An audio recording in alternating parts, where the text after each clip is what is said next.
Bismillahirrahmanirrahim. Assalamualaikum warahmatullahi wabarakatuh. Alhamdulillahi rabbil alamin. Wal aqibatu lil muttaqin fala udwana illa 'alal zalimin. Asyhadu an la ilaha illallah wahdahu la syarika lah. Wa asyhadu anna Muhammadan 'abduhu wa rasuluh. Salawatu rabbi wa salamuhu alaihi wa ala alihi wa ashabihi wa man ihtada bihadyihi wastanna bisunnatihi ila yaumiddin. Wasallama tasliman katsira, amma ba'du.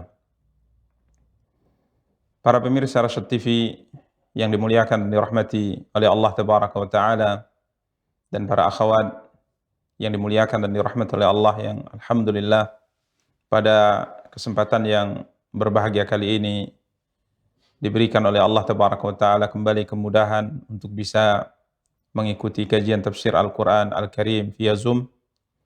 Semoga Allah Tabaraka wa Ta'ala memberikan kepada kita semua hidayahnya, dan semoga Allah Tabaraka wa Ta'ala memberikan kepada kita semua kemudahan untuk menggapai kemaslahatan dunia dan akhirat kita. Para pemirsa dan para akhwat yang dimuliakan dan dirahmati oleh Allah Tabaraka wa Ta'ala, biidnillahi Tabaraka wa Ta'ala, pada kesempatan yang berbahagia kali ini kita akan kembali mencoba melanjutkan kajian tafsir Al-Quranil Karim, tafsir Juz Amma, dari karya yang telah ditulis oleh Syekh Abdurrahman bin Nasir As-Sa'di rahimahullahu ta'ala. Karya beliau Taysir Al-Karim Ar-Rahman fi Tafsiri Kalami Al-Mannan. Dan alhamdulillah pada pertemuan yang lalu kita telah menyelesaikan pembahasan tafsir surat Az-Zalzalah.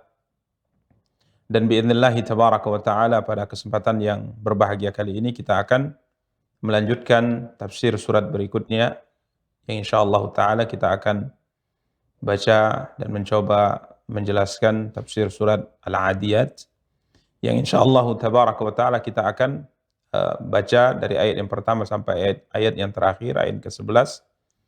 Dan semoga apa yang kita lakukan pada kesempatan yang berbahagia kali ini menjadi pemberat amal kita tatkala kelak kita bertemu dengan Allah tabaraka wa ta'ala. Para pemirsa dan para akhwat yang dimuliakan dan dirahmati oleh Allah Tabaraka wa Ta'ala, sebelum kita membaca tafsir Al-Imam Sa'di rahimahullah, kembali kita minta kepada Al-Akh Al-Qari yang membaca untuk membaca ayat-ayat yang akan kita tafsirkan. Kepada beliau kita persilahkan, falyatafaddal mashkuran ma'jura. A'udzu billahi minasyaitonir rajim. Bismillahirrahmanirrahim. Wal 'adiyati dhabha. Fal muriyati qadha. Fal mughirati subha. Fa'atharna bihi naq'a. Fawasatna bihi jam'a. Demi kuda perang yang berlari kencang terengah-engah,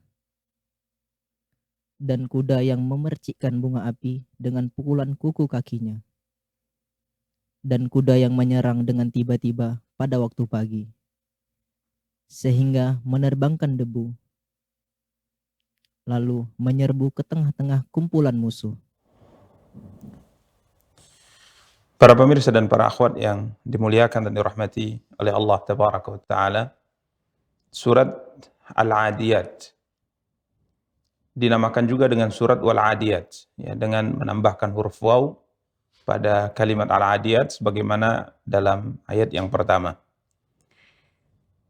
Surat yang mulia ini, mayoritas para ulama ahli tafsir berpendapat bahwa surat yang mulia ini adalah surat Makkiyah, yang diturunkan oleh Allah Tabaraka wa Ta'ala sebelum hijrah Nabi kita yang mulia sallallahu alaihi wasallam ke kota Madinah. Walaupun ada sebagian daripada ulama ahli tafsir yang berpendapat bahwa surat ini adalah Madaniyah. Ini semua kembali kepada beberapa penjelasan dari para sahabat-sahabat Rasulullah sallallahu alaihi wasallam yang menjelaskan tentang ayat yang mulia ini, apakah ia Makkiyah, diturunkan sebelum hijrah atau diturunkan setelah hijrah, yang disebut dengan surat Madaniyah. Para pemirsa dan para akhwat yang dimuliakan dan dirahmati oleh Allah Tabaraka wa Ta'ala, jumlah ayat 11 ayat yang insyaallah akan kita tafsirkan dari ayat yang pertama sampai ayat yang terakhir biidznillah Tabaraka wa Ta'ala. Allah Tabaraka wa Ta'ala berfirman, A'udzu billahi minasyaitonir rajim. Bismillahirrahmanirrahim. Wal 'adiyati dhabha. Artinya, demi kuda perang yang berlari kencang dengan terengah-engah. Para pemirsa dan para akhwat yang dimuliakan dan dirahmati Allah Tabaraka wa Ta'ala, apa yang disebutkan dalam terjemah ini merujuk kepada salah satu di antara pendapat atau salah satu di antara beberapa pendapat dari pendapat para ulama ahli tafsir terkait dengan apa yang dimaksud dengan al-adiyat. Karena asal mana al-adiyat dalam bahasa Arab artinya yang berlari kencang. Ya, yang berlari sangat kencang.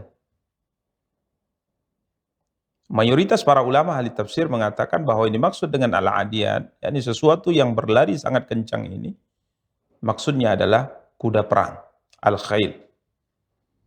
Ya, walaupun kita lihat ada sebagian para ulama rahimahumullah taala yang berpendapat bahwa al-adiyat di sini adalah unta. Ya, yang dimaksud dengan al-adiyat di sini adalah unta. Akan tapi wallahu taala alam, pendapat mayoritas para ulama, dan ini yang sesuai dengan susunan ayat yang insyaallah akan kita tafsirkan, bahwa pendapat yang paling sahih, pendapat yang paling kuat adalah pendapat para ulama yang mengatakan bahwa al-adiyat di sini artinya adalah kuda perang. Al-Imam As-Sa'di rahimahullahu taala berkata, Aqsamallahu tabaraka wa ta'ala bil khail. Di dalam ayat yang mulia ini Allah Tabaraka wa Ta'ala bersumpah dengan menyebut al-khail, bersumpah dengan kuda perang. Kemudian Al-Imam Sa'di mengatakan, kenapa Allah Tabaraka wa Ta'ala bersumpah dengan kuda perang yang berlari dengan sangat kencang? Kenapa Allah Tabaraka wa Ta'ala tidak sebutkan dalam ayat yang mulia ini, atau kenapa Allah Tabaraka wa Ta'ala tidak bersumpah dalam ayat yang mulia ini dengan binatang-binatang yang lainnya?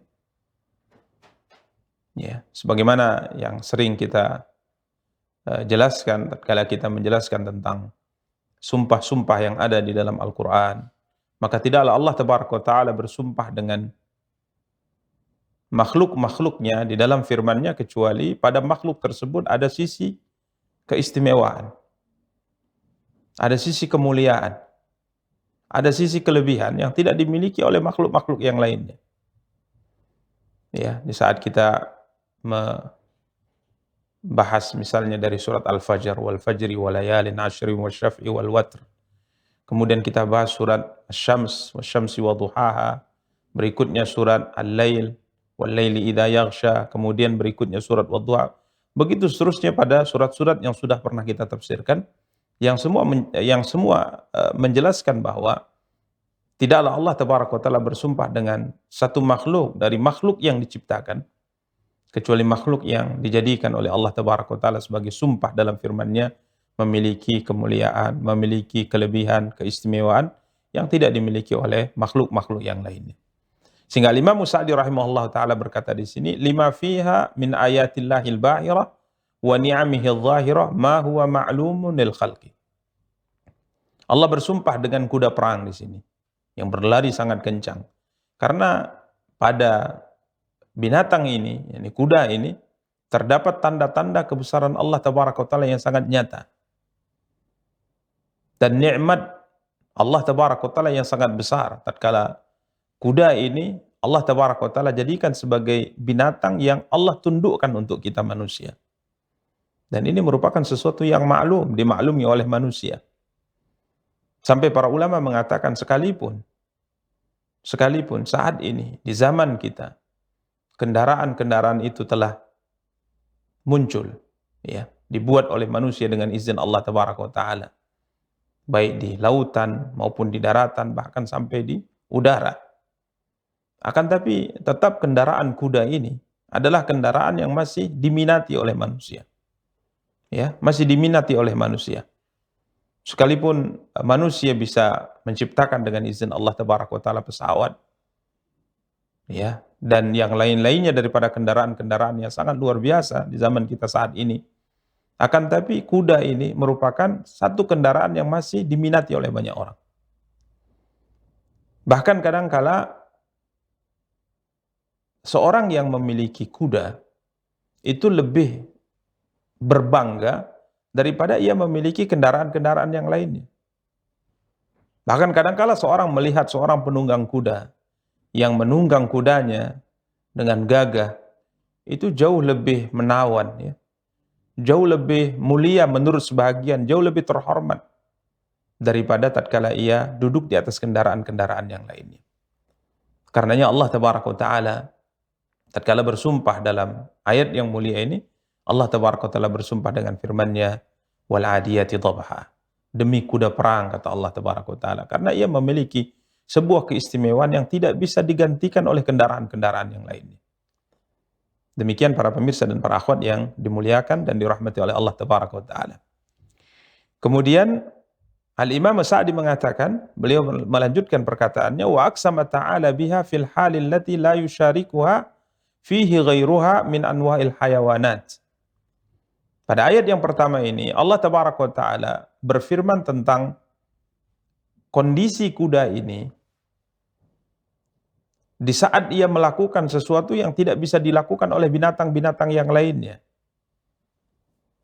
Yakni al-adiyati dhabha. Berlari sangat kencang sehingga muncul darinya dhabha. Ya, yang diterjemahkan dengan terengah-engah. Apa yang dimaksud dengan dhabha? Para ulama mengatakan dhabha ini, sebagaimana dikatakan oleh Imam Sa'di rahimahullah, berlari dengan sangat kencang, adwan balighan qawiyan, berlari dengan sangat kencang, ya, sangat kuat, sangat cepat, yasduru anhu dhabhu, sehingga karena larinya sangat kuat, sangat cepat dan kencang tersebut sampai keluar darinya ad-dhabh. Ad-dhabhu itu artinya sautu nafsiha fi sadriha inda ishtidadil adwi, suara nafas yang keluar dari dadanya tatkala ia berlari sangat kencang. Sebagaimana kita manusia tatkala berlari sangat kencang, kita juga mengeluarkan nafas yang sama seperti kuda perang ini. Ya, ini nafas yang keluar dari dada atau nafas yang keluar dari kita atau dari binatang ini tatkala ia berlari sangat kencang, yang diterjemahkan dengan terengah-engah. Dan ini tidak dimiliki oleh binatang-binatang yang lainnya, ya, tidak dimiliki oleh binatang-binatang yang lainnya. Larinya sangat kencang sehingga mengeluarkan suara yang difirmankan oleh Allah dengan suara dhabha. Demikian para pemirsa dan para akhwat yang dimuliakan dan dirahmati oleh Allah Tabaraka wa Ta'ala. Kemudian pada ayat yang kedua, Allah Tabaraka wa Ta'ala berfirman, fal muriyati qadha. Fal muriyat. Ini juga ada khilaf, perbedaan di kalangan para ulama apa yang dimaksud dengan muriyat di sini. Karena asal makna muriyat dalam bahasa Arab artinya muqidat, yang menghidupkan. Ya, menghidupkan percikan api. Yang menghidupkan percikan api, qadhan, api. Ya. Sehingga sebagian ulama berpendapat bahwa muriyat di sini bukan kuda. Ya, sebagaimana kita sebutkan pada ayat yang pertama kan, tapi mayoritas jumhur para ulama ahli tafsir berpendapat bahwa ayat yang pertama dengan ayat yang kedua sama. Muriyat di sini juga kuda juga.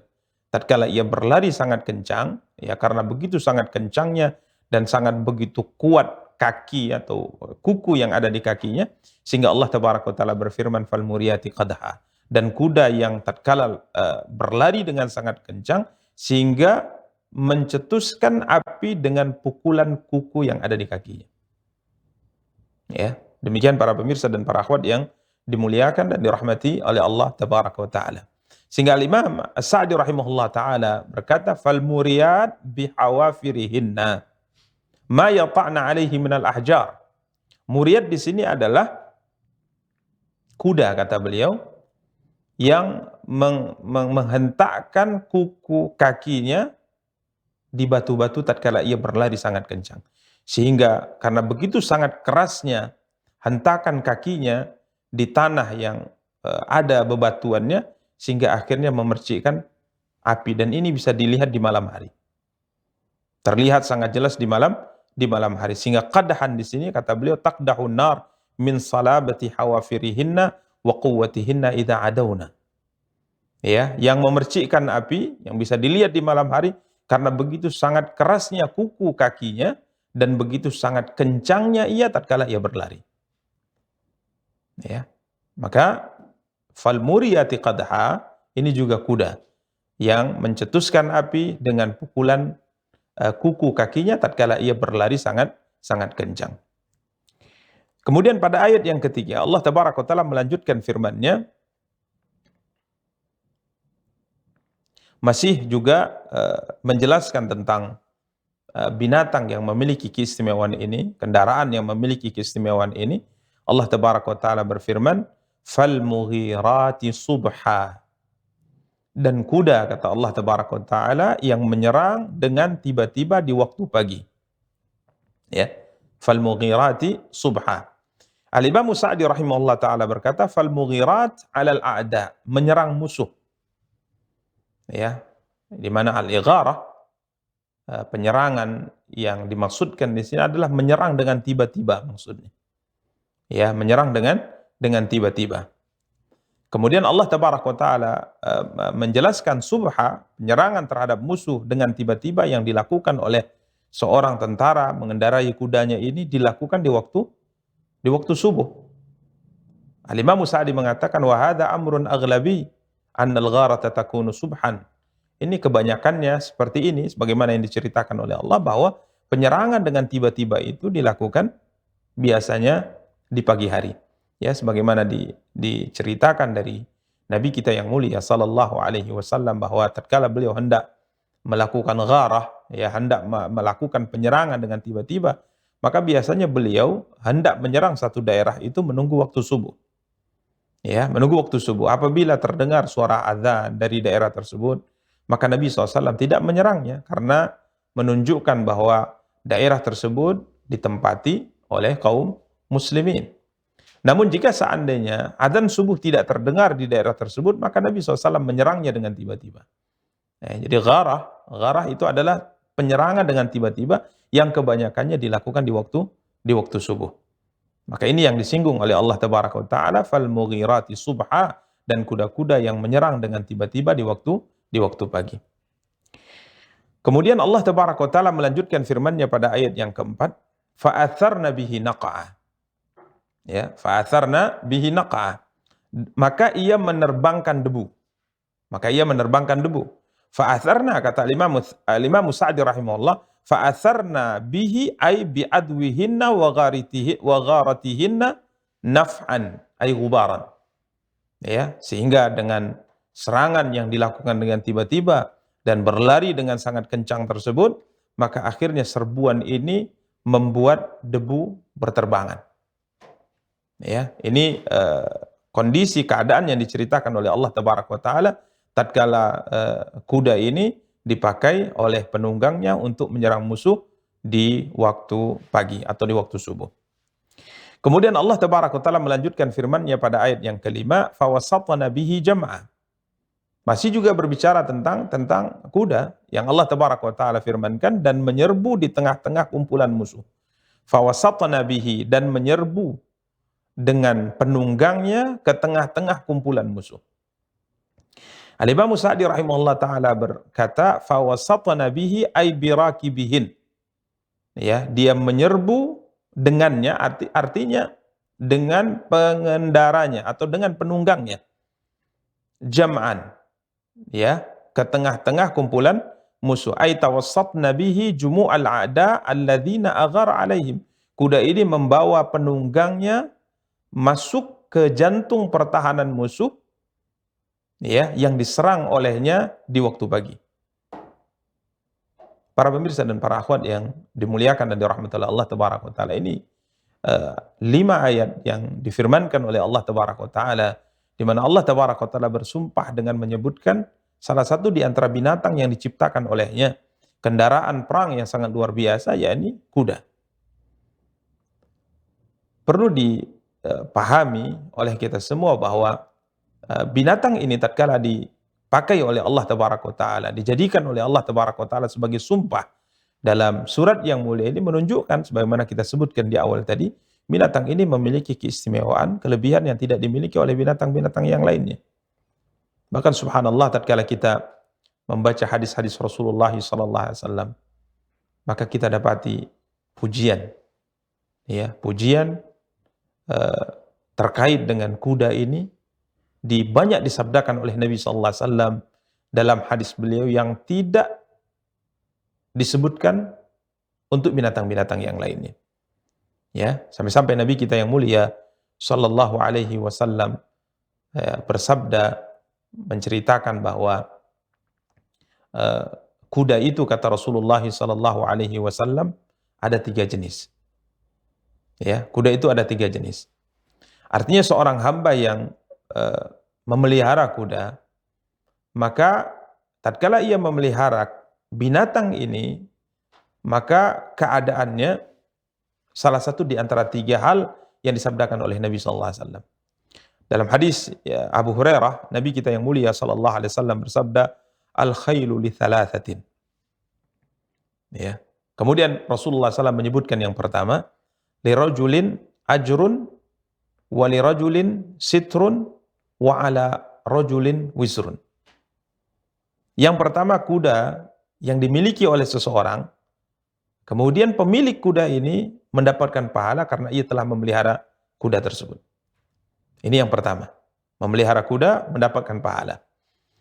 Kemudian yang kedua, Nabi kita yang mulia sallallahu alaihi wasallam bersabda, seorang yang memelihara kuda dan kuda ini menjadi sitrun baginya, menjadi penghalang baginya. Ya, menjadi penghalang.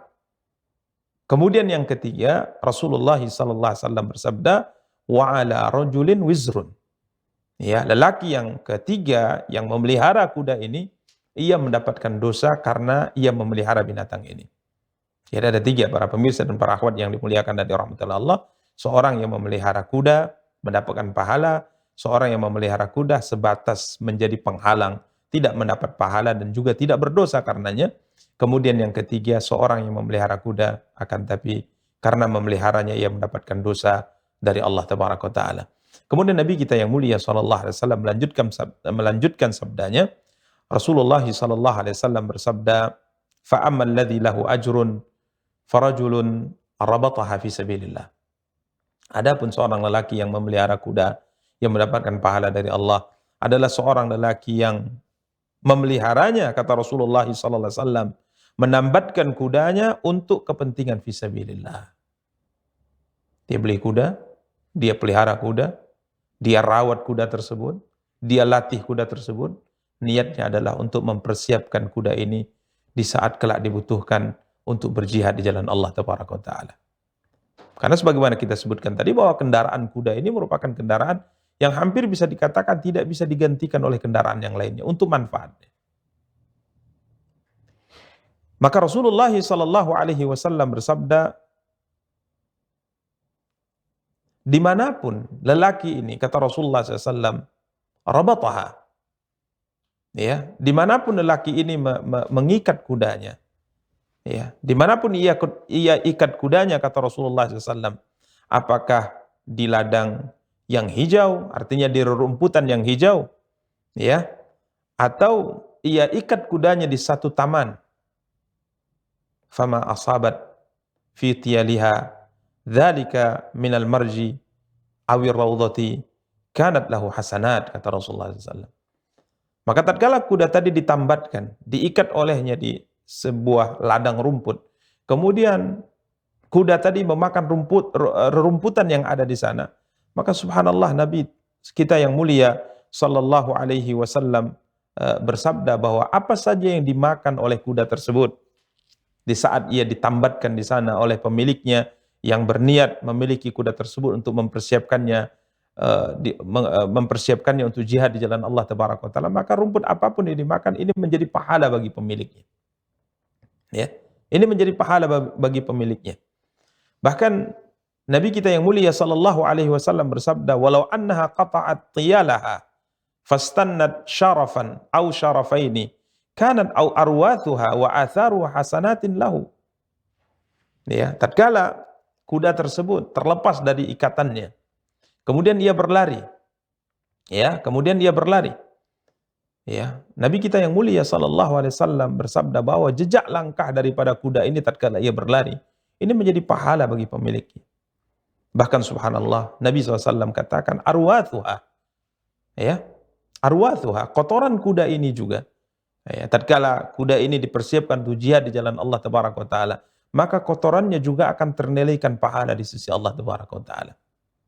Tatkala kuda tersebut kemudian minum dari sebuah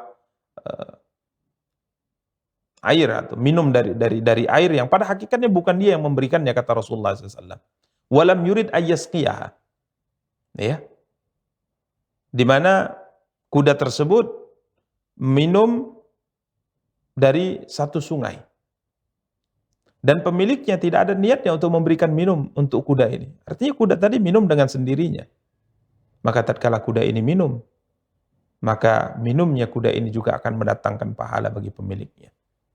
Karenanya para pemirsa dan para akhwat yang dimuliakan dan dirahmati Allah tabaraka wa taala, ini sebuah keutamaan, ya, sebuah keutamaan yang disabdakan oleh Nabi sallallahu alaihi wasallam terkait dengan memelihara kuda.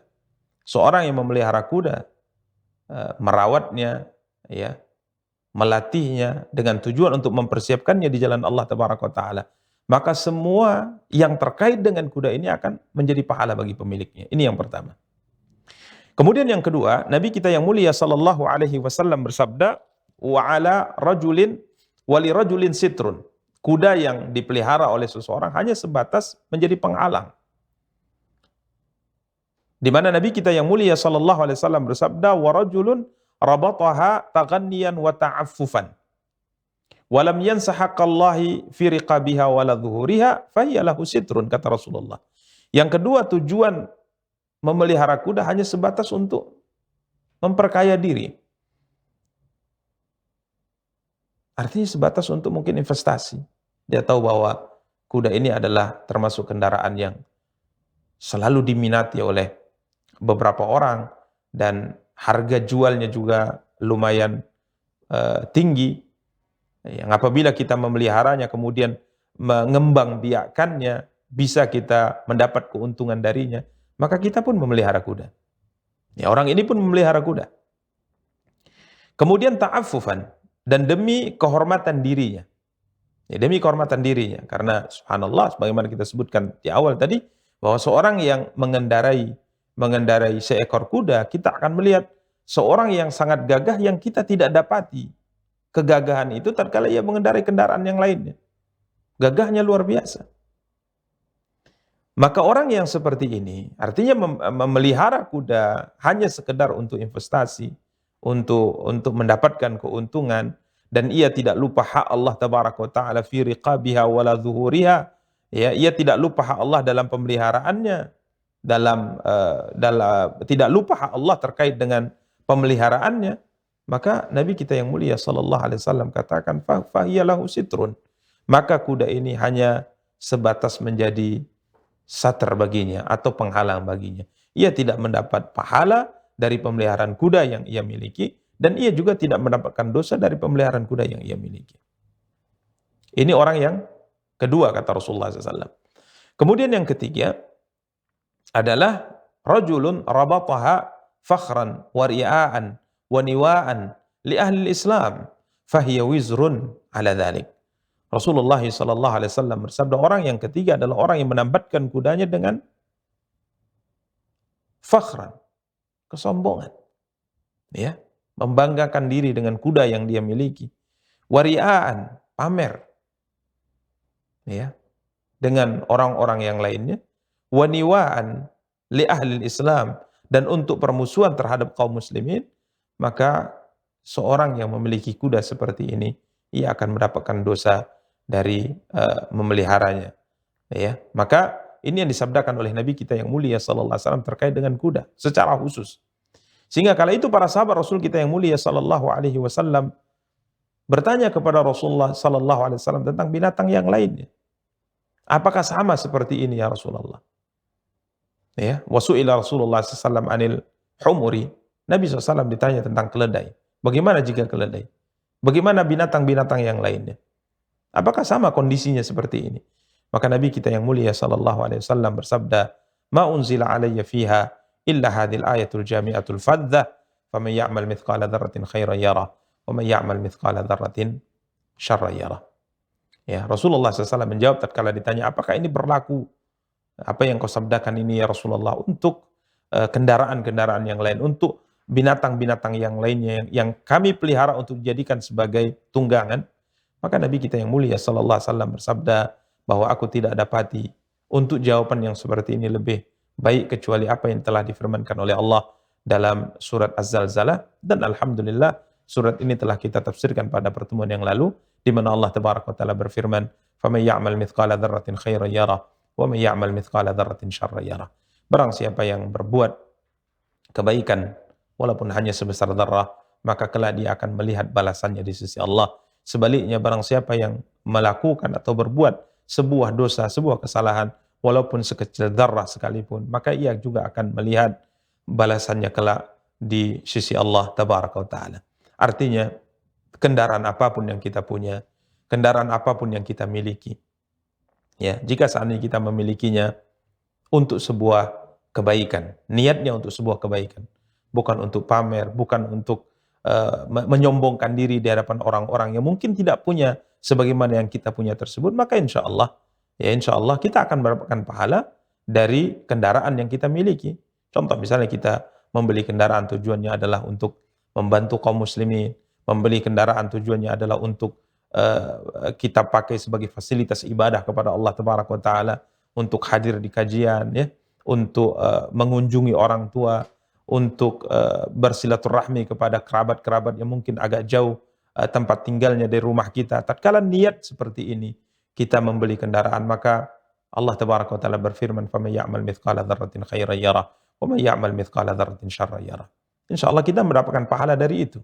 Namun sebaliknya jika seandainya kita membeli kendaraan, yang saat ini mungkin sepeda motor, mobil, atau sepeda sekalipun, tatkala kita membelinya hanya untuk sekedar berbangga-bangga, kita membelinya sekedar untuk pamer di hadapan orang-orang, menyombongkan diri bahwa menunjukkan bahwa kita punya uang banyak, bahkan mungkin kita merendahkan orang yang tidak punya kendaraan sebagaimana kita punya, maka alaihi wizrun. Ini ada sisi dosa yang didapat olehnya. Karenanya para pemirsa dan para akhwat yang dimuliakan dan dirahmati oleh Allah Tabaraka wa taala, kembali kepada apa yang kita bahas terkait dengan kuda, bahwa kuda ini merupakan binatang tunggangan, ya, peliharaan yang subhanallah banyak sekali hadis yang berbicara tentangnya.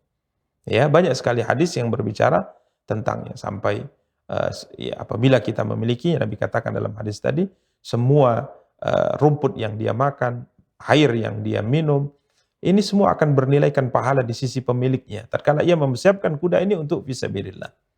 Bahkan kotorannya juga akan bernilaikan pahala di sisi Allah. Ini bayangkan, ya, sebuah keistimewaan yang dimiliki oleh kuda yang tidak dimiliki oleh binatang-binatang yang lainnya. Karenanya para pemirsa dan para akhwat yang dimuliakan dan dirahmati oleh Allah, Allah Tabaraka wa taala menjadikan kuda ini sebagai sarana sumpah dalam surat yang mulia ini, surat Al-Adiyat atau surat Wal-Adiyat. Demikian para pemirsa dan para akhwat yang dimuliakan dan dirahmati oleh Allah Tabaraka wa taala. Berikutnya, silakan dibaca. Innal insana lirabbihi lakanud wa innahu ala dzalika lasyahid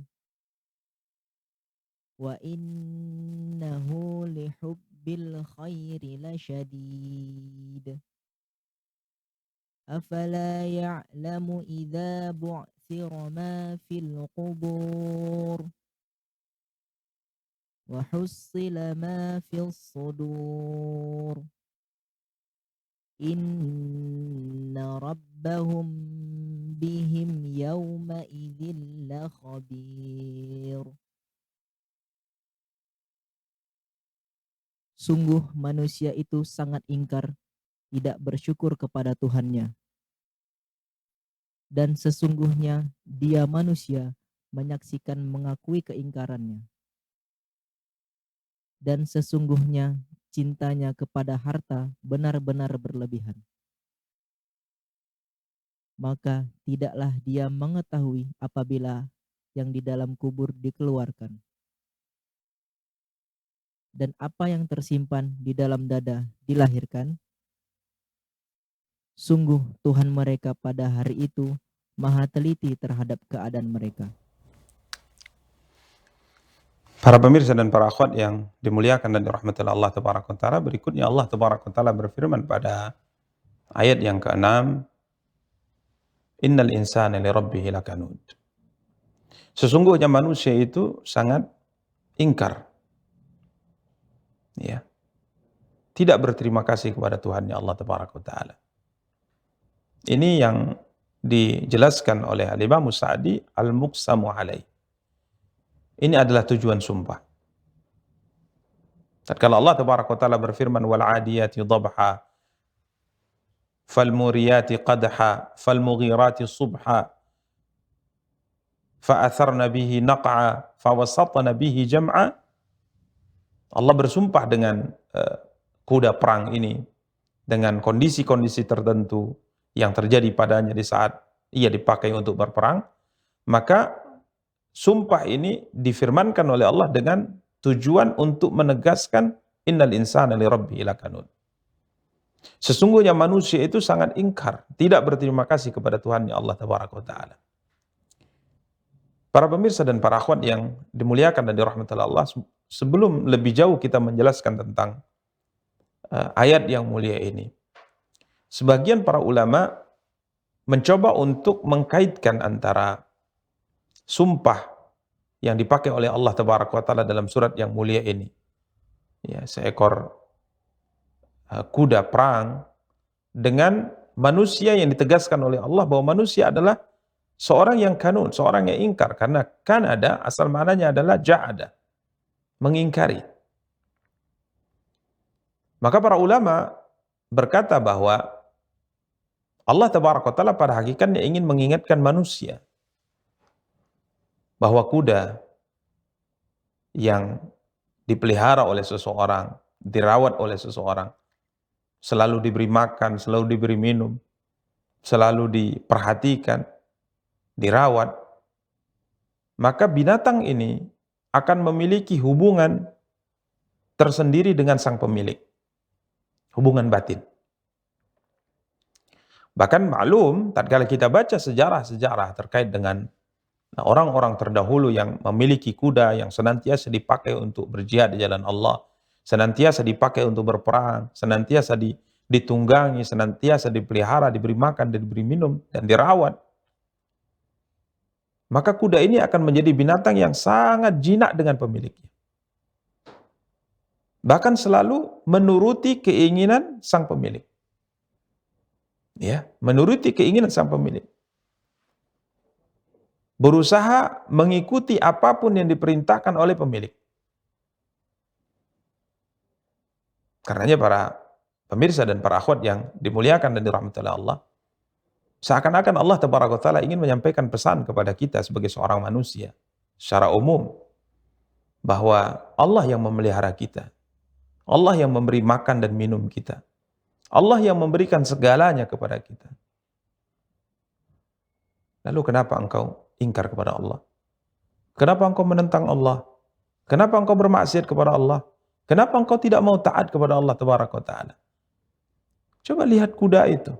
Tatkala dipelihara oleh seseorang, dirawat oleh seseorang, diberi makan diberi makan dan minum oleh seseorang, maka kuda ini akan menjadi kuda yang sangat jinak kepada pemiliknya, yang tunduk kepada pemiliknya.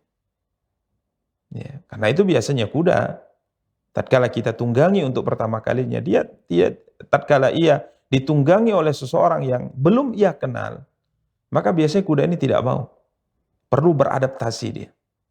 Tapi ia sangat senang apabila ia dituntun oleh orang yang memeliharanya. Ya, ia akan menunjukkan ketaatan yang sangat luar biasa apabila ia dituntun oleh orang yang selama ini merawatnya. Dan ia sangat tunduk kepada orang yang selama ini merawatnya tatkala orang tadi menunggangi punggungnya. Jadi seakan-akan sebagaimana kita sebutkan tadi, Allah Tabaraka wa Ta'ala menyinggung kita. Anda sebagai seorang manusia, Allah Tabaraka wa Ta'ala memelihara Anda, memberikan Anda semua perkara yang Anda butuhkan dalam kehidupan, makan dan minum. Semuanya Allah memberikan. Lalu kenapa engkau tidak taat kepada Allah Tabaraka wa Ta'ala? Maka Allah Tabaraka wa Ta'ala berfirman, Innal insana li rabbihi lakanun. Sesungguhnya manusia itu sangat ingkar kepada nikmat yang telah diberikan oleh Allah kepadanya. Tidak berterima kasih kepada Tuhannya Allah Tabaraka wa Ta'ala. Ini muqsam alaih, kata Imam Sa'di. Ini tujuan sumpah. Atau yang kita sebut dengan jawabul qasam. Jawaban sumpah. Kemudian beliau mengatakan, Innal insana li rabbihi lakanun, ay lamanu'un lil khairi alladhi alaihi li rabbihi. Dia adalah orang yang bakhil untuk melakukan kebaikan. Orang yang pelit melakukan kebaikan. Yang Allah wajibkan atasnya untuk Tuhannya. Ini manusia. Sehingga para ulama rahimahumullahu ta'ala menjelaskan bahwa al-insan di sini, apakah maksudnya adalah alif lam di sini al-ahdiyah atau alif lam li bayanil jins? Apakah al-insan di sini maksudnya adalah manusia tertentu yang dimaksudkan padanya adalah orang kafir, secara khusus Al-Walid bin Mughirah? Sebagaimana dijelaskan oleh sebagian para ulama ahli tafsir. Ataukah al-insan ini adalah alif lam di sini adalah libayanil jins, alif lam untuk menjelaskan jenis. Artinya manusia secara umum seperti ini wataknya, seperti ini sifatnya, selalu ingkar terhadap nikmat Allah kecuali orang-orang yang diridhai dan dirahmati oleh Allah Tabaraka wa Ta'ala. Ya, jadi ada dua pendapat. Apakah alif lam di sini al-ahdiyah, artinya alif lam yang dimaksudkan padanya orang tertentu, yakni orang kafir atau Walid bin Mughirah, ataukah alif lam di al-insan di sini adalah libayanil jins, untuk menjelaskan jenis manusia, yang pada hakikatnya manusia baik kafir maupun mukmin punya sifat ini kecuali orang-orang yang dirahmati oleh Allah. Jika kita lihat apa yang dijelaskan oleh Imam Sa'di rahimahullah, kita bisa memahami bahwa beliau lebih condong ke pendapat yang mengatakan bahwa alif lam dalam kalimat al-insan di firman Allah ini adalah libayanil jins. Sehingga beliau mengatakan fatabi'atul insan, tabiat manusia, watak manusia, kata beliau, anna nafsahu la tasmah bima alaihi minal huquq. Manusia kalau sudah diberikan oleh Allah nikmat, watak manusia itu biasanya pelit dan tidak mau menunaikan hak yang Allah wajibkan atas dirinya. Ia tidak mau tuaddiha kamilatan muwaffarah. Ia tidak mau menunaikan kewajiban tersebut dengan sempurna dan dengan baik. Bal tabi'atuhal kasal, manusia itu punya tabiat malas, punya tabiat bakhil, lima alaihi minal huquqil maliyah wal badaniyah. Ia tidak mau mengeluarkan hak-hak yang harus dia keluarkan terkait dengan hartanya dan jasmaninya. Kecuali orang-orang, kata beliau, yang diberikan hidayah oleh Allah dan keluar dari sifat yang tercela ini kepada sifat yang mulia. Karenanya para pemirsa dan para akhwat yang dimuliakan dan dirahmati oleh Allah Tabaraka wa Ta'ala, gambaran nyata dari apa yang disebutkan oleh Imam Sa'di rahimahullah tatkala kita membaca hadis Nabi kita yang mulia sallallahu alaihi wasallam tentang 3 orang dari kalangan Bani Israel yang diuji oleh Allah Tabaraka wa Ta'ala dengan kekayaan, diuji oleh Allah dengan harta, diuji oleh Allah Tabaraka wa Ta'ala dengan kelapangan hidup, yang sebelumnya diuji dengan kemiskinan, diuji dengan penyakit. Ya, hadis masyhur. Saya yakin para pemirsa dan para akhwat pernah mendengarnya. Ya, 3 orang. Yang satu diuji oleh Allah Tabaraka wa Ta'ala dengan penyakit kulit. Yang satu diuji oleh Allah Tabaraka wa Ta'ala dengan kepala yang botak. Ya, kemudian yang ketiganya diuji oleh Allah Tabaraka wa Ta'ala dengan buta. Ya, kemudian Allah Tabaraka wa Ta'ala mengirim malaikat kepada ketiga-tiganya. Tatkala diutus malaikat ini bertemu dengan seorang yang diuji oleh Allah Tabaraka wa Ta'ala dengan penyakit kulit, maka malaikat bertanya kepadanya, apa yang engkau inginkan? Apa yang engkau harapkan? Maka dia mengatakan bahwa yang aku harapkan dan yang aku inginkan adalah penyakit yang ada di kulitku ini disembuhkan oleh Allah Tabaraka wa Ta'ala. Aku ingin kulit yang sehat, kulit yang bagus, dan seterusnya. Maka akhirnya malaikat mengusapnya, kata Rasulullah SAW, sehingga akhirnya Allah seketika menyembuhkan penyakitnya. Dia diberikan kulit yang sangat bagus. menjadi seorang lelaki yang sangat gagah, ganteng. Kemudian malaikat ini bertanya kepadanya, harta apa yang kau inginkan? Ya, maka beliau mengatakan bahwa beliau ingin punya unta. Maka malaikat memberikan kepadanya seekor unta betina yang sedang hamil. Kemudian subhanallah, malaikat datang kepada orang yang kedua. Ini orang yang diuji oleh Allah Taala dengan penyakit di kepalanya sehingga tidak tumbuh rambut di kepalanya. Kemudian malaikat bertanya, apa yang kau inginkan? Maka orang ini mengatakan, Allah Taala tumbuhkan rambutku, hilangkan penyakitku, penyakit yang orang merasa jijik tatkala dekat denganku. Maka malaikat mengusapnya seketika, penyakitnya hilang, dan tumbuh rambut di kepalanya dengan rambut yang sangat indah dan bagus. Sehingga menjadi seorang laki yang sangat gagah dan ganteng. Kemudian malaikat mengatakan, harta apa yang paling kau harapkan? Harta apa yang paling engkau inginkan? Maka orang ini mengatakan, aku ingin seekor sapi. Maka malaikat memberikan kepada seekor sapi betina yang sedang hamil. Kemudian malaikat datang kepada orang yang ketiga ini, orang yang buta, ya, dan bertanya kepadanya sebagaimana ditanyakan pada dua temannya yang tadi. Maka sang buta tadi mengatakan bahwa yang ia harapkan adalah Allah kembalikan kepadanya, Allah berikan kepadanya penglihatan sehingga ia bisa melihat manusia. Maka malaikat mengusap matanya sehingga akhirnya ia bisa kembali melihat. Kemudian tatkala ditanya apa harta yang paling kau inginkan, dia mengatakan kambing. Maka akhirnya malaikat memberikan kepadanya seekor kambing betina yang sedang hamil. Berlalu waktu, kata Rasulullah SAW. Maka orang yang pertama, kedua, dan ketiga berkembang biak ternaknya. Yang punya untanya ini berkembang biak sehingga memenuhi lembah. Tentu bayangkan lembah. Ya, sebuah celah yang ada di antara dua buah gunung. Satu lembah penuh untanya. Orang yang kedua, begitu juga. Satu lembah penuh sapinya. Yang tadinya dari satu ekor menjadi ribuan jumlahnya. Begitu juga dengan pemilik kambing. Tapi coba lihat. Apa yang dikatakan oleh Imam Sa'di rahimahullah. Bahwa tabiat manusia memang seperti ini. Kecuali orang-orang yang dirahmati oleh Allah Tabaraka wa Ta'ala. Orang-orang yang diselamatkan oleh Allah Tabaraka wa Ta'ala. Sehingga ia bisa selamat dari sifat bakhil. Para pemirsa dan para akhwat, jangan anggap bahwa semakin banyak harta seseorang, maka ia akan menjadi orang dermawan. Tidak sama sekali. Bahkan kadangkala, semakin banyak harta kita, kita semakin kikir. Semakin banyak harta kita, semakin banyak pertimbangan tatkala kita ingin bersedekah. Coba lihat apa yang disabdakan Nabi SAW dalam hadis yang mulia ini. Malaikat datang mendatangi ketiga orang ini satu persatu dengan rupa sebagaimana mereka dahulu. Sebagaimana mereka dahulu. Dia datangi orang yang pertama dan kedua. Dengan rupanya yang sama. Dengan penyakit kulit. Sama seperti ia dahulu. Maka kemudian dia mengatakan, sesungguhnya aku adalah musafir. Aku musafir. Ya.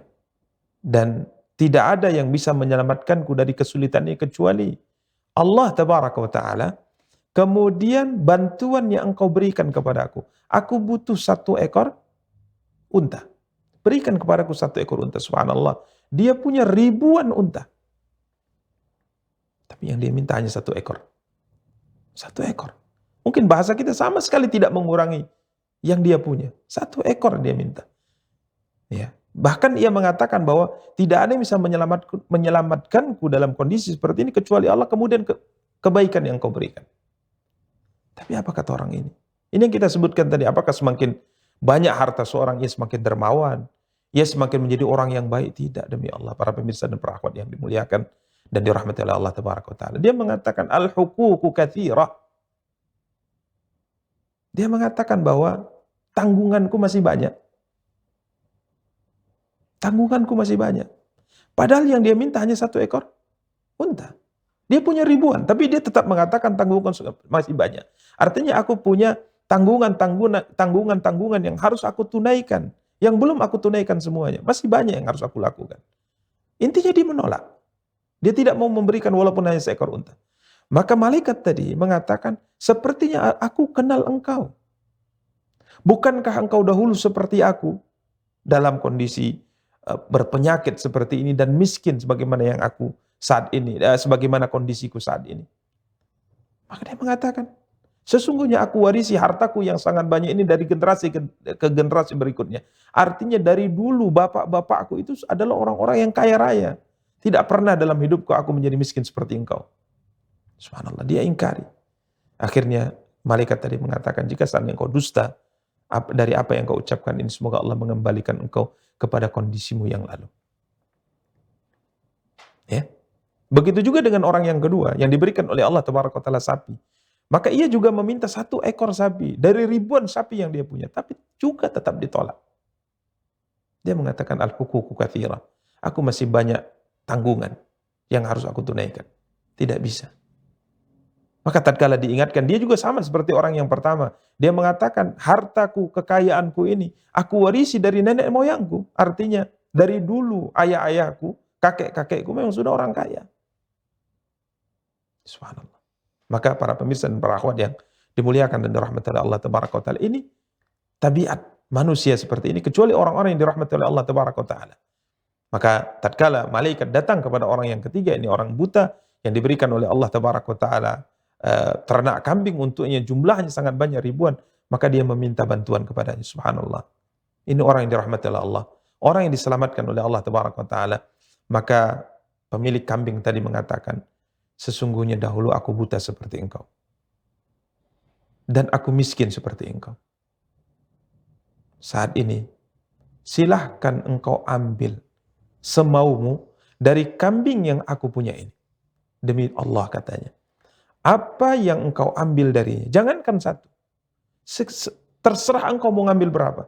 Apa yang engkau ambil dari kambing yang aku punya, aku tidak mencela sedikit pun.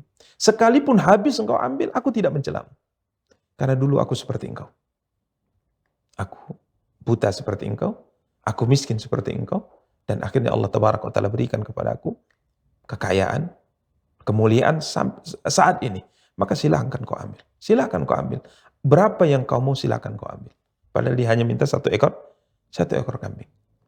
Maka para pemirsa dan para akhwat yang dimuliakan dan dirahmati oleh Allah, benar yang dikatakan oleh Al-Imam Sa'di rahimahullah, tatkala Allah Tabaraka wa Ta'ala berfirman, innal insana li rabbih lakanun. Sesungguhnya manusia itu sangat ingkar terhadap nikmat Allah. Sangat ingkar terhadap nikmat Allah. Tidak berterima kasih kepada Allah Tabaraka wa Ta'ala. Sehingga tatkala Allah berikan kepadanya nikmat, semakin banyak nikmat, semakin kikir ya. Semakin banyak harta, semakin pelit dalam bersedekah.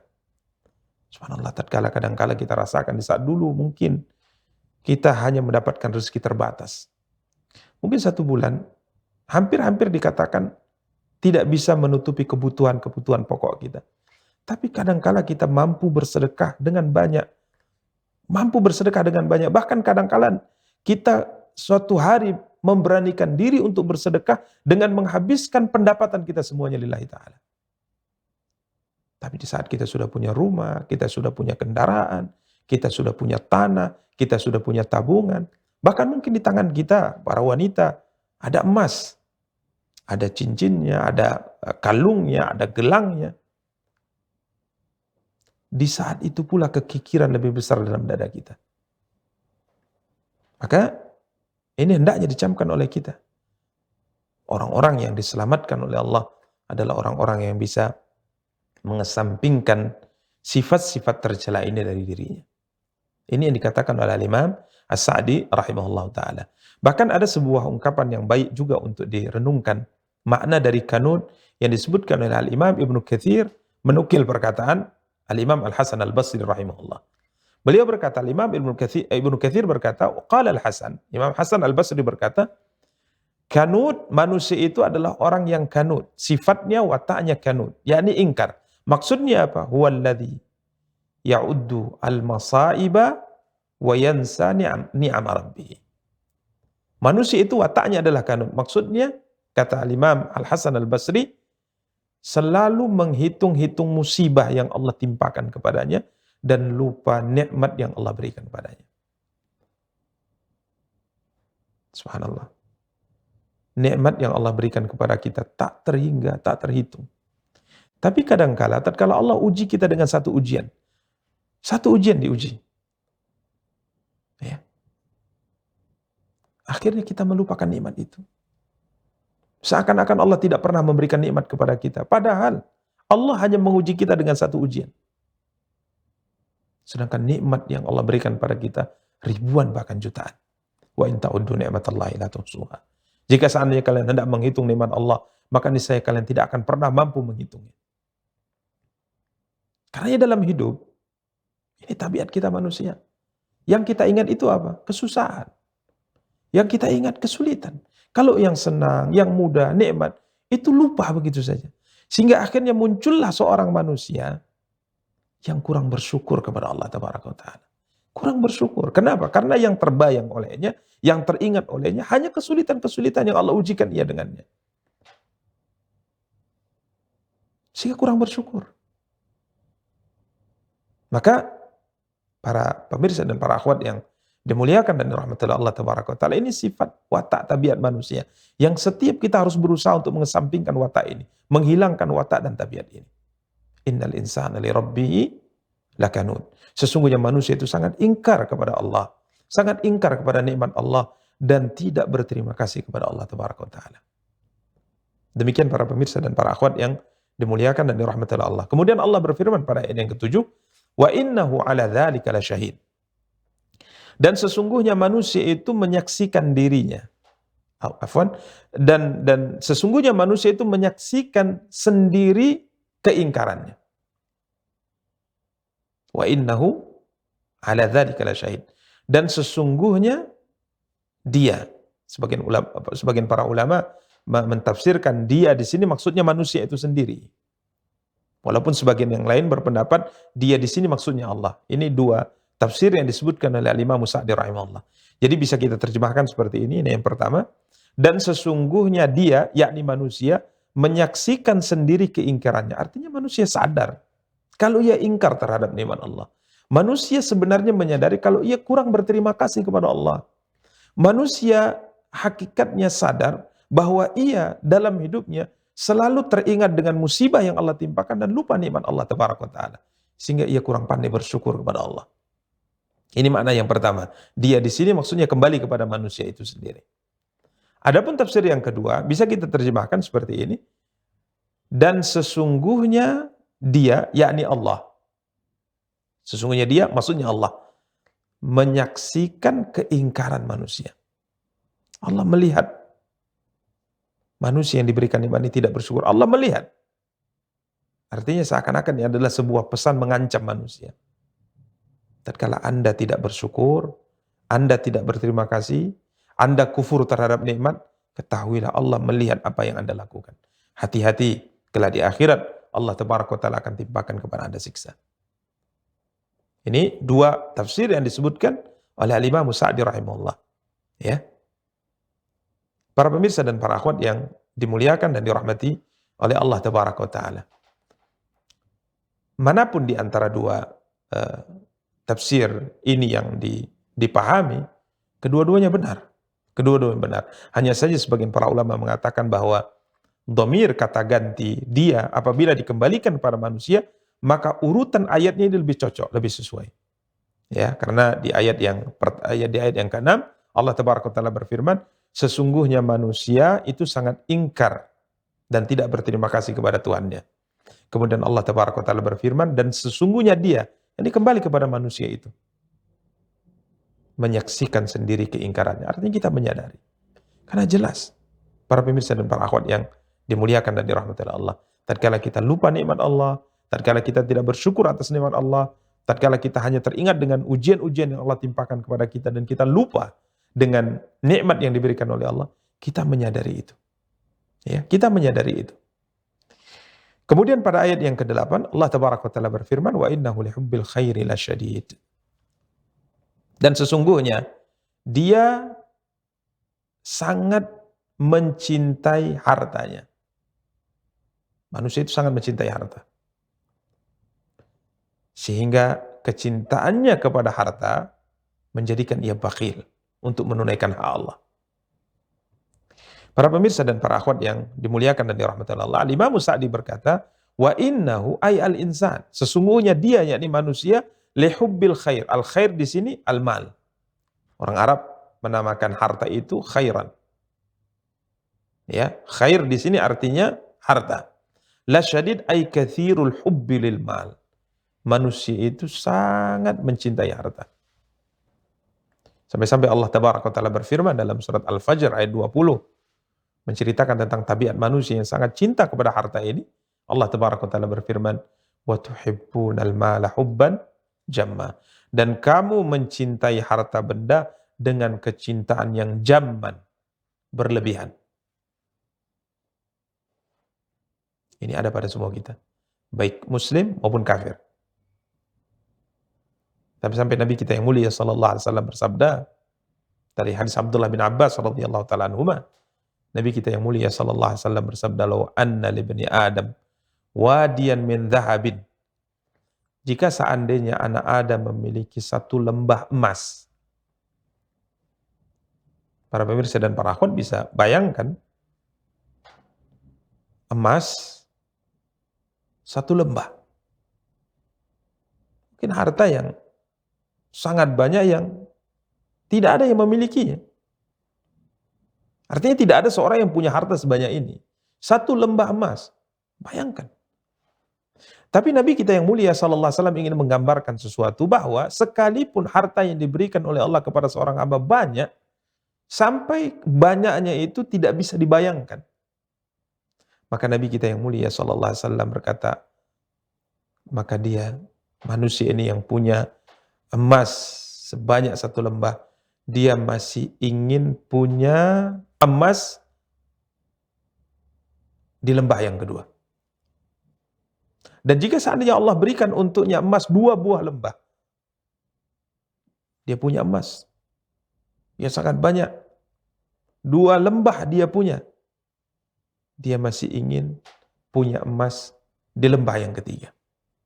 Artinya memang subhanallah para pemirsa dan para akhwat yang dimuliakan dan dirahmati Allah, setiap manusia ini sangat mencintai harta. Dan bahkan hampir bisa dikatakan sebagaimana Rasulullah SAW sabdakan, sampai pada tingkat tamak. Sampai pada tingkat tamak. Rakus. Tidak pernah puas terkait dengan harta yang diberikan oleh Allah Taala kepadanya. Kemudian Nabi SAW mengatakan, tidak ada yang bisa memenuhi angan-angan manusia, keinginan manusia kecuali tanah. Apabila tanah tersebut, yaitu apabila tanah tersebut telah memenuhi mulutnya. Yani tatkala ia sudah masuk ke liang lahat, sudah mati, dimasukkan ke kubur, baru di sana dia tidak punya angan-angan apapun.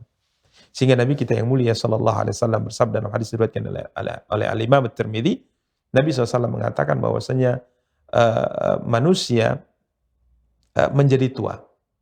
Manusia menjadi tua, yang tidak tua bersama dengan tuanya manusia, artinya tatkala kita hidup, kemudian kita menjadi tua, semua yang ada pada kita ikut menjadi tua.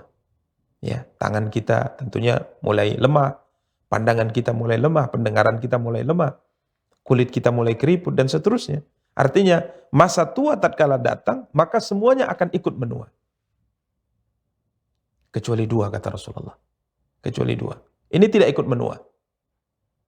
Angan-angan dan cinta harta.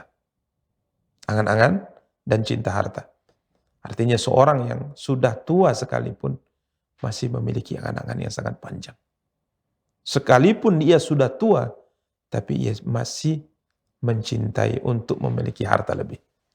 Maka para pemirsa dan para akhwat yang dimuliakan dan dirahmati oleh Allah Tabaraka wa Ta'ala, hendaknya kita pahami bahwa kecintaan seorang manusia kepada harta adalah sesuatu yang ini merupakan tabiatnya, maka berusaha semaksimal mungkin untuk tidak mencintai harta ini berlebihan.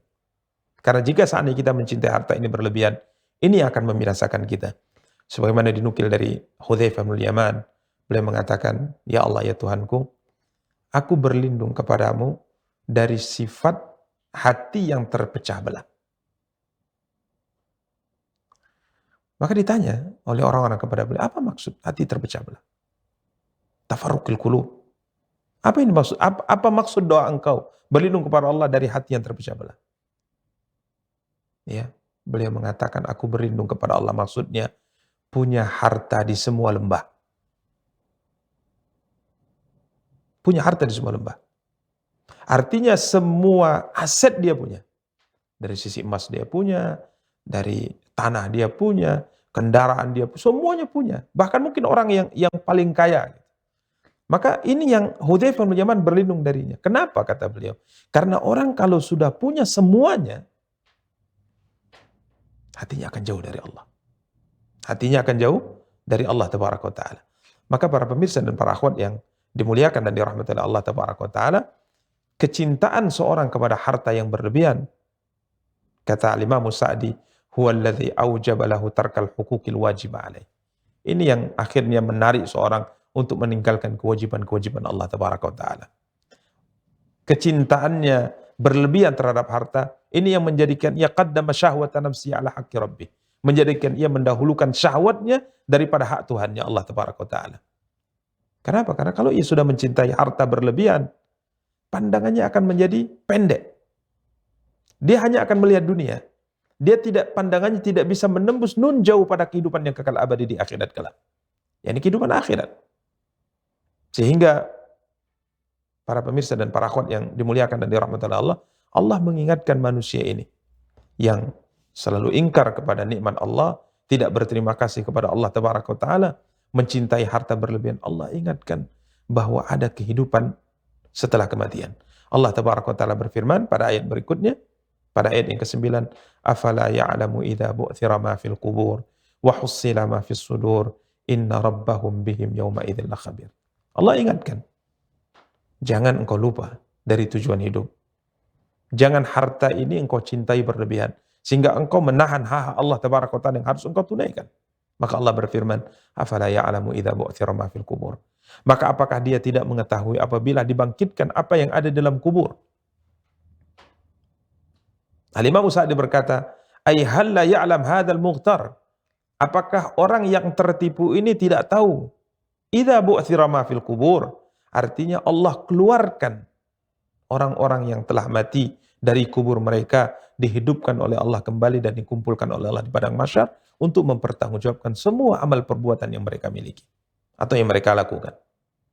Para pemirsa dan para akhwat yang dimuliakan dan dirahmati oleh Allah Tabaraka wa Ta'ala, sering kita sampaikan pada banyak pertemuan di saat kita mentafsirkan firman-firman Allah dalam juz amma ini, bahwa iman kepada hari akhir adalah pendorong terkuat untuk beribadah kepada Allah. Iman kepada hari akhir adalah penghalang terkuat untuk tidak bermaksiat kepada Allah. Semakin besar iman kita kepada hari akhir, semakin kuat kepercayaan kita kepada hari akhir, semakin baik pengetahuan kita terkait dengan hari akhir, ilmu kita terkait dengan hari akhir, maka insya Allah semakin semangat kita beribadah kepada Allah, semakin takut kita bermaksiat kepada Allah. Namun apabila iman ini hilang atau melemah atau tidak tahu sama sekali, ini menjadikan kita hidup di atas muka bumi bagaikan hewan ternak. Ya, sebagaimana yang Allah sebutkan tentang orang-orang kafir dalam surat Muhammad. Demikian para pemirsa dan para akhwat yang dimuliakan dan dirahmati oleh Allah Tabaraka wa Ta'ala. Kemudian wa hussila ma fis sudur. Allah ingatkan di hari tatkala dilahirkan atau ditampakkan apa yang ada di dalam dada manusia. Ay dhahara wa bana ma fiha wa mastatara fis sudur min kama'inil khairi wasyarr. Pada hari itu Allah Tabaraka wa Ta'ala akan tampakkan. Dan hari itu semuanya akan terlihat apa yang disembunyikan oleh semua dada manusia dari kebaikan maupun dari keburukan. Fasar sirru alaniyah. Maka sesuatu yang tadinya tersembunyi pada hari itu akan ditampakkan oleh Allah. Sesuatu yang tadinya batin tidak terlihat, maka akan diperlihatkan oleh Allah Tabaraka wa Ta'ala. Kemudian wabana ala wujuhil khalqi natijata amali. Maka manusia akan melihat hasil daripada amal perbuatan mereka tatkala mereka hidup di atas muka bumi. Demikian para pemirsa dan para akhwat yang dimuliakan dan dirahmati oleh Allah, di akhirat balasan yang akan diberikan oleh Allah tergantung kepada niat kita. Tergantung pada niat kita. Mungkin di dunia ada orang yang berbuat baik, secara zahir kita anggap dia berbuat baik, tapi hakikatnya dia telah berbuat kejahatan. Dia berbuat kejahatan. Contoh misalnya seorang yang mengerjakan salat. Kita lihat secara zahir dia baik, dia mengerjakan salat. Tapi subhanallah tatkala salat ini dia lakukan bukan karena Allah, hakikatnya ia telah melakukan sebuah kejahatan. Ia telah melakukan sebuah maksiat. Tatkala seorang membaca Al-Qur'an, a'udzubillahi minasyaitonirrajim, bismillahirrahmanirrahim, alif lam mim, dia baca Al-Qur'an. maka secara zahir kita lihat dia melakukan sebuah kebaikan. Satu huruf dihitung atau diberikan oleh Allah ganjaran 10 pahala. Tapi tatkala ia membaca Al-Quran, niatnya bukan karena Allah, hakikatnya ia telah melakukan sebuah dosa. Maka pada hari akhirat, Allah Tabaraka wa Ta'ala akan singkap semua sesuai dengan niat yang diniatkan dalam melakukan ibadah. Dan tidak ada yang diterima oleh Allah kecuali amal ibadah yang diniatkan untuk mendapatkan balasan dan pahala dari Allah yang kita sebut dengan keikhlasan kepadanya subhanahu wa ta'ala. Wa hussila ma fis sudur. Maka sebagai seorang muslim, sebagai seorang muslimah hendaknya memperhatikan hati, niat, tujuan melakukan ibadah-ibadah tersebut. Apakah untuk Allah atau untuk selain Allah. Jika seandainya untuk Allah, maka berbahagialah. Namun jika seandainya selama ini kita melakukan ibadah bukan karena Allah, maka coba perbaiki. Karena Allah tidak menerima dari amal apapun yang kita lakukan, baik banyak maupun sedikit, besar ataupun kecil, kecuali amal yang diniatkan hanya untuk mencari ridha Allah Tabaraka wa Ta'ala. Di atas keikhlasan inilah Allah Tabaraka wa Ta'ala akan memberikan ganjaran dan pahala kepada orang-orang yang beramal dalam kehidupan dunia. Kemudian Allah Tabaraka wa Ta'ala menutup firman-Nya pada ayat yang ke-11, Inna rabbahum bihim yawma idzil khabir. Sesungguhnya Tuhan mereka pada hari itu maha teliti, ya, maha mengetahui keadaan mereka. Artinya tidak ada yang tersembunyi di sisi Allah Tabaraka wa Ta'ala. Muttali'un ala a'malihim. Allah maha tahu semua amal perbuatan mereka, baik zahir maupun batin. Yang terlihat maupun yang tersembunyi. Dan Allah akan memberikan ganjaran atas semua perbuatan yang mereka lakukan. Ya. Maka tiga ayat sebagai penutup dalam surat Al-Adiyat ini Allah hakikatnya hendak mengingatkan kepada setiap manusia yang terlena dengan kehidupan dunia, ya, ingkar kepada nikmat Allah, tidak berterima kasih kepada Allah Tabaraka wa Ta'ala, mencintai harta berlebihan, sehingga akhirnya menjadikan ia kikir, ia menjadikan bakhil, tidak menunaikan hak-hak Allah Tabaraka wa Ta'ala, ya, tidak menunaikan hak Allah, maka Allah ingatkan bahwa ada satu hari yang semuanya ada pertanggungjawaban. Yang tatkala kita dibangkitkan dari kubur kita, dan apa yang kita sembunyikan dalam dada kita hari itu ditampakkan oleh Allah, dan Allah maha teliti, maha mengetahui semua keadaan dan semua perbuatan yang kita lakukan dalam kehidupan dunia. Demikian para pemirsa dan para akhwat yang dimuliakan dan dirahmati oleh Allah Tabaraka wa Ta'ala. Semoga apa yang kita jelaskan dan kita sampaikan memberikan pencerahan kepada kita, faedah kepada kita semua, dan memberikan keberkahan dan kebaikan kepada kita, sehingga mendorong kita untuk terus berusaha memperbaiki amal ibadah kita di hadapan Allah Tabaraka wa Ta'ala. Demikian, semoga memberikan manfaat kepada semuanya, dan insyaallah pada pertemuan yang akan datang kita akan lanjutkan tafsir surat berikutnya di surat Al-Qariyah. Kita cukupkan. Wassallallahu ala nabiyyina Muhammadin wa ala alihi wa sahbihi wa tabi'in. Subhanakallahumma bihamdika asyhadu an la ilaha illa anta astaghfiruka wa atubu ilaika. Wassalamualaikum warahmatullahi wabarakatuh.